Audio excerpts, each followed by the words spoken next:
एक बार की बात है। हिमालय की तलहटी में बसा था एक छोटा गांव, नगेश्वरपुर। वहां के लोग बड़े शांतिप्रिय थे, लेकिन गांव के पास एक घना जंगल था जिसे छायावन कहा जाता था।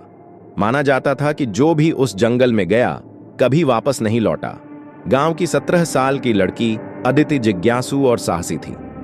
उसका बड़ा भाई आरव 5 साल पहले छायावन में गया था और फिर कभी नहीं लौटा।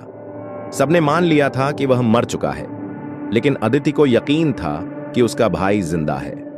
एक दिन अदिति ने फैसला किया कि वह जंगल में जाकर सच्चाई पता करेगी। जैसे ही अदिति छाया वन में दाखिल हुई, उसे ऐसा महसूस हुआ जैसे पेड़ फुसफुसा रहे हों। हर कदम पर उसे किसी की निगाहों का एहसास होता। अचानक उसे एक पुराना कैमरा मिला, आरव का।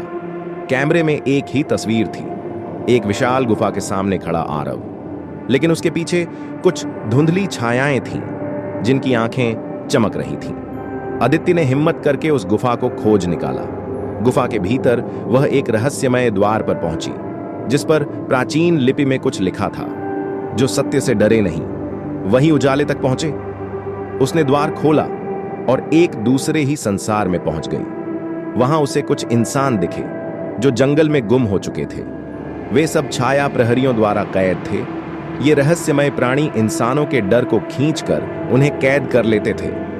अदिति को वहां आरव भी मिला, लेकिन वह बदला हुआ था, जैसे वह खुद भी एक छाया बनता जा रहा हो। अब उसे न केवल अपने भाई को बचाना था, बल्कि खुद को भी। उसने साहस, प्रेम और बुद्धिमत्ता से छाया प्रहरियों की कमजोरी जान ली, सच्चाई और यादें।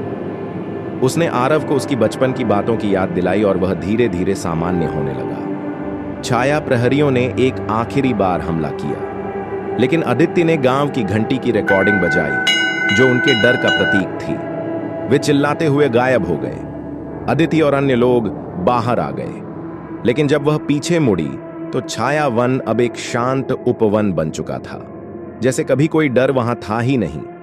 संदेश: डर हमेशा रहस्य की छाया में छिपा होता है।